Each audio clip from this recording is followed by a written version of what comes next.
Hey guys, welcome back. Today's video is a little bit different that I would like to share you on one feature on Samsung Galaxy S22 Ultra, and where you can enable the message, the lightning message below the camera right there.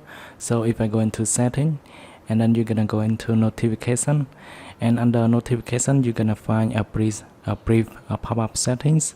So when you tap on it, go into add lightning style, and you can select between different style. Whenever you receive the notification, you're gonna see all of these style, some of these that you are selected. Right there you can see they are very beautiful,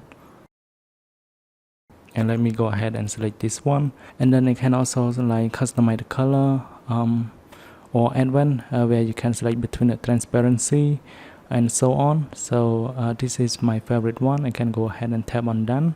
So whenever I receive the notification, I should be able to see the edge lightning style, and it is very simple. And thanks for watching. Then I will see you guys in the next one.